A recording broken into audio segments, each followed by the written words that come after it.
Welcome back to a brand new Clash Royale video, guys. My name is Sergeant, and in today's video, I'm going to be showing you guys a new strategy. Unfortunately, it will require a lot of legendary cards, so if you don't have any or at least 3 of the legendaries I'm about to show you, you won't be able to use this strategy, unfortunately. Maybe it revolves around 1, so you at least have to have the Sparky. But the other 2 legendaries are pretty much a necessity as well. And this is the deck, and it looks totally random. It looks like it wouldn't work, but I actually have not lost using this deck, and it's very, very good. So I'm gonna hop into some. Well, first let me show you my battle log. Victory, victory, victory, and yeah, victory, victory, victory, victory. So fun. And it's very easy to play. And the reason that I started using this deck is because, as you can see, this guy Screwy from A-Team is using the deck, and he whooped my ass with it. Then I go ahead 3 crown somebody, and then I match up with another guy in A-Team, for some reason, using the same deck. So it looks like they're friends, and I got matched up with him, and he whooped my ass with it. So then I started using the deck, and it's very, very powerful. So I'm going to go ahead share some replays to you of the deck. And as you can see, I am in Nova right now. It's the number 2 clan in the world, but let's just go into this replay. Alright, so I'm a level 11, he's a level 11, there's no level advantage right here. It looks like he's running a minor strategy, so I'm going to drop off my princess right here along with the zap spell and my ice wizard to clean up those minions, and I'm going to go ahead and actually save my ice wizard with the barbarians. Alright, so now I just want to save up some elixir, but I'm going to go ahead and actually go ahead and arrow down his princess. And then my princess is actually going to go ahead and snipe that. And then this is significant damage to the tower because it's 2 barbarians and an ice wizard. Alright, now I got 2 princesses on his right tower. So it's going to go ahead and snipe down the tower pretty good too. And he's going to be forced to play with 0 elixir once again. And I'm just going to go ahead and reset and build my elixir and go ahead and try to build that 3 elixir advantage over him without even an elixir pump needed. But you want to be playing your elixir pumps, so I mean, I didn't play my elixir pump right here. I went ahead and played my ice wizard. I expected a minor to be coming soon. And I'm going to go ahead and actually drop off my Sparky, and then I'm going to go ahead and actually drop off my giant. Now, one thing you do see about his deck is that he is running a zap spell. So he's running a zap spell on some small troops, so that works really, really effectively against Sparky. So yeah, that was just one worry I had. So right here, I'm going to actually go ahead, put my princess down and go ahead and take out those spear goblins and hit the mini P.E.K.K.A. And now, since the princess is targeted on the minor, I'm going to be forced to and the tower is focused on the minor, I'm going to be forced to play my barbarians. Now he has 2 princesses out, but luckily both of them are focused on the barbarians. So my princess is actually going to take out his, and I'm going to go ahead and play an ice wizard right here and take out his princess. And I expected him to give up the tower. I don't really know why he was defending. I don't think I showed my zaps. Yeah, I did show my zap spell and my arrow, so I don't know why he would defend. So right here, I'm going to go ahead and zap and go ahead and tank all this damage with my giant. So here I'm going to play my princess in the bat just to help clean up that minor. And now going to the rest of the battle, I'm just pushing aside. Right here I'm just going to take down his tower. I'm sick and tired of him trying to defend it. So now I'm going to go ahead and drop my giant in the base. And right here I'm going to go ahead and drop my barbarians on the mini P.E.K.K.A. to distract it. And it looks like my princess is just going to 180 everything and just take out that. And it's going to get me the next tower. Alright, so right here, he really doesn't want to be 3 crowned. It doesn't look like I'm going to be able to 3 crown him in 9 seconds because he zapped and everything, and he distracted with the spear goblins. But in the last second, I'm going to pull out a 3 crown to 0 victory.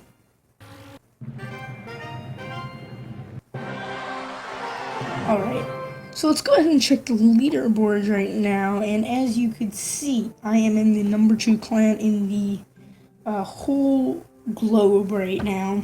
So we got some pretty good players in here. I was also trying out not this strategy. I was trying out this strategy, and I won about 7 games in a row with it also, because some of the members in this clan were running it, and I don't know exactly who, but someone high up on the leaderboards were running it in this clan, so I decided to go ahead and try it out. I should ask them for some replays with it because some things I was struggling with. But overall, it was a solid deck. But let's go ahead and actually, I want to show you the balloon gameplay, but let's go ahead and hop into a live attack. And we do have another giant chest opening. It seems like every time I always have a giant chest ready to be opened. So hopefully we can pull out a victory right here. I got my barbarians and my giant. And my elixir pump and a zap. Right, not the worst opening hand. I have answers for a lot of things right here. I'm gonna go ahead and pump up. He's gonna go ahead and pump up. And let's see where this takes us. Alright, I'm gonna go ahead and play my ice wizard so I don't waste any elixir once it pumps. And he might go for a split attack, but it looks like he's not. I'm gonna go ahead and play my princess right here. Just take out these minions. They're not gonna do anything. He's gonna go ahead and fireball. But he's going to go ahead and miss everything, and he fireballed for a princess. So I'm going to go ahead and play my giant as well as my Sparky, because I feel like I have a decent elixir advantage. I'm going to go ahead and arrow that. And my Sparky took care of one barb, so I'm going to be able to actually play my Ice Wizard on defense here. And my Ice Wizard should be able to wrap up the rest of the barbarians without any extra assistance needed. Ice Wizard is such a great defensive card, and it looks like we have a massive damage advantage. So since we're about to pump, I'm just gonna play my princess here in the back, and he's gonna go ahead and fireball once again, and that's just gonna be a negative elixir trade. I think he did catch my pump in there, but whatever. I'm gonna go ahead and play my giant right here as well as my barbarians. And I don't think I'm actually going to support this push with anything more than some arrows. As I don't want to go invest too much elixir into this push because it looks like it was almost shut down. I'm not going to throw out my Ice Wizard or anything like that. I'm just going to go ahead and play defense. Now, I could drop off my Sparky right now as I suspect a Royal Giant coming soon. But I'm going to go ahead and just drop off my Ice Wizard to clean up, because that's a much better elixir trade. Alright, right here, I'm going to go ahead and have to drop off my Sparky and a zap spell, and yeah. Go ahead and drop off my barbarians here, as well as my princess. And now he's going to fireball that. I'm going to go ahead and drop off my giant. And I can get 2 Sparkies on the table. So this is where you just, since I was building such elixir advantages with that princess trade-offs every time, this is where it shines, where you can get 2 Sparkies, 2 Ice Wizards, 2 Giants, sets of Barbarians at once, and it just is a snowball effect for the rest of the battle, causing a massive push. So because you get fireballing those princesses and all that stuff, I was able to just build up that massive push. And once you get 2 Sparkies on the table, once you took a tower, it's pretty much game over. Because you have positioning advantage. And I could have just kept backing up that. Let me share that replay to my clan, because I think that was pretty good. So far, ever since I copied this deck off of that guy, those 2 guys that whooped my ass with the deck, I have not lost. So it's a pretty good deck. I mean, I know some people are going to be like, you have a level 3 Ice Wizard, but the only time I used the Ice Wizard, as you can see in the previous battles, were just on defense. I don't really use the Ice Wizard as a push mechanic, as it's not really that great pushing, unless you have that massive snowball effect at the end of the game. You can just keep dropping your Ice Wizard. Yeah. And I have a level 1 Sparky, level 2 Princess, level 3 Ice Wizard, level 1 Lava Hound, level 2 Miner. But nothing too crazy. Alright, so let's go ahead and I'm going to go ahead and share actually another replay of me beating a balloon giant user, which is extremely hard to do. because Balloon Giant users generally is hard with this deck because we don't have any air defense. But you can see a pull up a victory. But let's go ahead and hop into a battle. And then after this, I'm actually going to go ahead and share you guys a replay of not using this strategy, using the other strategy. But right now I'm debating whether to throw out my Sparky first or my Giant first. I end up throwing out my Giant first. And then after that, I get ready to put down my Sparky. I do believe, alright, yeah, so I'm going to get ready to drop off my Sparky here. And I'm pretty sure he ignores this and tries to actually go on a counter attack. Or something like that, but it's not going to work because he thinks I have almost the same amount of elixir as him. Because of that elixir pump investment thing that he was doing. And he placed it terribly, so I was able to get everything in there. Right here, unfortunately though, the musketeer was not dead, and there was one barbarian left, so that kind of sucked. But you can't leave barbarians alone. My birds should end up taking this tower because they're so tanky at level 12, and they do so much damage. So you already have a crown on him, and I don't really have any troops I can drop off. And he's going to go ahead and do a giant balloon musketeer. So I'm going to go ahead and drop off my giant as well as my Sparky. And I already accepted at this point that he's going to take the tower. I wasn't going to try to defend, so I was going to allow him to take the tower and just go for a massive push for a 3-pound or just defend. And so I go to take the second tower, and now it's time to defend. And the Sparky is one of the best, well, the Ice Wizard is the best defense tool, but the next one up is the Sparky. It's going to wave everything out and make your opponent counter. Unfortunately, I tried to tank for that one hit point Sparky with Barbarians, but he ended up just fireballing. Which is unfortunate, but I'm just going to keep pressure on him by placing my Giants in his face along with Sparkies. And that's just going to create a massive amount of pressure. And that's not going to allow anybody. And right here, I should actually zapped. It would have saved me a full charge, I do believe, which would have saved the Sparky. Here, I'm going to go ahead and wipe out the musketeer with some barbarians, and if he plays a fireball on it, that will definitely cause an elixir trade. As you can see right here, we're just constantly just placing everything in his base, making him use elixir and stuff he doesn't want to. Right now, he has 20 seconds, and every second that goes by, there's another second he doesn't have to. So, like, just like placing skeletons, that gives me a full second to go ahead and... So right here, he realizes it's 7 seconds. 8 seconds left. I'm going to go ahead and play my elixir pump. That's going to tie up the game. And that's going to go ahead and give me a 2-crown to 0 victory. So I really knew that his giant balloon pushes were going to go ahead and take it. But one of the best tricks is to use the Sparky to just create such a distraction that they don't have time to deploy what they want to. Alright. So there's another game I have here.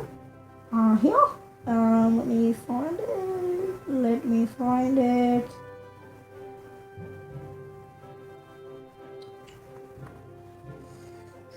Ooh. Alright, I gotta find it here.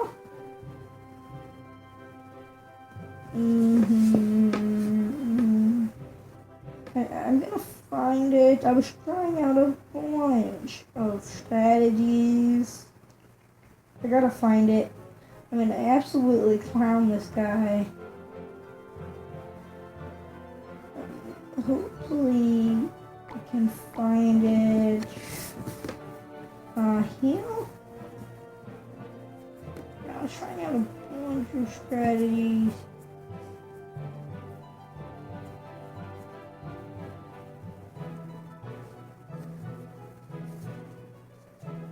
This could be the game. Alright, let's go ahead and check. If it is. If not, it's fine. It's a replay. Whatever else. Yeah, I think this is it. So this guy is just a BM monster, alright? So, he thought he was gonna he might have thought I was gonna be winning at first. But anyways, he's gonna drop off his giant balloon strategy. I mean, that's getting used more and more at the top. I'm gonna have to aerial skeletons to drop off my mini P.E.K.K.A. And after this, he says well played, and then he actually ends up taking my tower. Well, after this freeze runs out, he doesn't actually end up taking my tower, but it is an arrow range. So after that, he says good game once he arrows down my tower. And I don't really know why he would say that, because he said good game right when he took my tower. So what that usually means is, haha, you lost, because he took a tower within the first 30 seconds. He invested a lot of elixir into that, and it doesn't look like he has any elixir to actually defend these huge pushes that I'm putting out. And we got some split damage on both sides. So this is looking really, really good for us. That's right, you better say oops. And going into the rest of the battle, though we're down one tower, it's looking really, really good for us. In terms of belt damage, we actually win the trade-off because technically we would have taken one of his towers if we did not split push. Alright, so he's going to go ahead and drop off another giant to go ahead and tank some of this damage. And now I know I really don't have to worry about the giant balloon strategy because I have two towers on my side. So balloons will be targeted by two things. And it's not really that big of a deal. All I need to make sure is that the giant's taken out, which I can simply stop this push with simply a freeze-spell and ice room, which is extremely possible. It's a trade. Alright, so I got my giant going in on the other side, and at this point, I do arrow down the princess, but I'm going to catch a lot of the barbs in there just to help out a little bit with Ice Wizard, since he wasn't played in the best defensive position. So I'm going to drop off my musketeer and mini P.E.K.K.A. to defend this. And when he lightnings this, I don't know why he would continue to try to defend. He should know I could take this tower by now, but unfortunately, because of my perfect placement with the miniature P.E.K.K.A, the button are going to target that, and going to the rest of the battle, it looks like I'm not out of it like I thought. So he thinks he has it with this massive push he has coming towards me. But that's not really the case here, is it? He's gonna drop off his lightning spell and miss my musketeer, and now he's in a lot of trouble, more than he thinks. I'm gonna drop off my giant as well as my P.E.K.K.A and my ice wizard, and I have my musketeer on the table, and yeah, so I'm gonna go ahead and drop off my arrows to kill his princess. And now I'm going to go ahead and drop off my musketeer. And this is going to do a lot more damage than you think. It looks like he's going to actually take out the tower, but it gets it down to all the way to 66 towers. So all I need to do is actually cycle my arrows, and that's what I was actually going to do. But my giant actually ends up getting the hit off, and he says, wow, because he said good game, like he thought he was going to win. So guys, that's why you never say good game to anybody before the game is ended in a BM way. Say good game, well played at the end of matches, or you'll probably get clowned. Alright, thanks for watching, guys. Make sure you subscribe for more content. Hey, and make sure you check out my latest video. I created an all-skeleton deck, and it was actually really fun to play. I also did an all-legendary deck. Not going to have that video actually up. Because I didn't record it, but I was playing with it. I want to view games. It was really fun. I'm gonna go ahead and have my Twitch stream in the down below. I'm gonna have my Twitch stream down below. Make sure you guys check out that. I am live streaming every single day. Alright, thank you guys for watching. Subscribe for more content. Like the video if you like, comment with any feedback. See you guys in the next Clash Royale episode. See ya.